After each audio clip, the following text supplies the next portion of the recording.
మా latest videos కోసం మా ఈ తెలుగు న్యూస్ ఛానల్ సబ్స్క్రైబ్ చేసి గంట సింబల్ యాక్టివేట్ చేసుకోండి.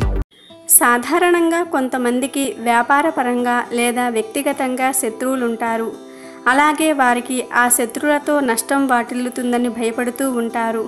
ప్రతి చిన్న సమస్యతోనూ ఆ శత్రువులతో ముడిపెట్టుకుంటూ ఆందోళన పడుతూ ఉంటారు. ఇలాగే జరుగుతూ ఉంటే నమ్మకస్తులు దేవుణ్ణి పూజిస్తారు. శత్రువుల నుండి బయటపడితే ఏదో ఒకటి చేస్తానని మొక్కుకుంటారు, మనసులో అనుకుంటారు లేదా జ్యోతిష శాస్త్రం ప్రకారం నడుచుకుంటారు. శత్రుశేషం తొలగించుకోవడానికి ఇప్పుడు మనం కొన్ని పరిహారాలను తెలుసుకుందాం.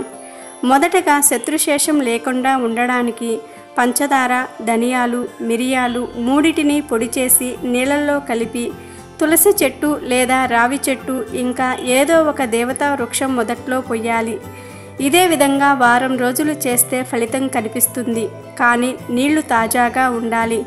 శత్రు సమస్యలు, గండాలు లేకుండా ఉండేందుకు అరటి ఆకు మీద బియ్యపు పిండి పోసి గరిక పరిచి పసుపు, కుంకుమ కూడా పొయ్యాలి.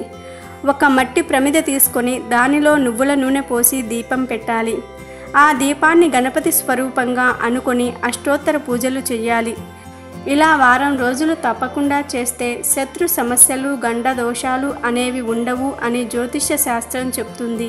ఈ వీడియో నచ్చితే లైక్ చేయండి, షేర్ చేయండి, బట్ సబ్స్క్రైబ్ చేసుకోవడం మర్చిపోవద్దు.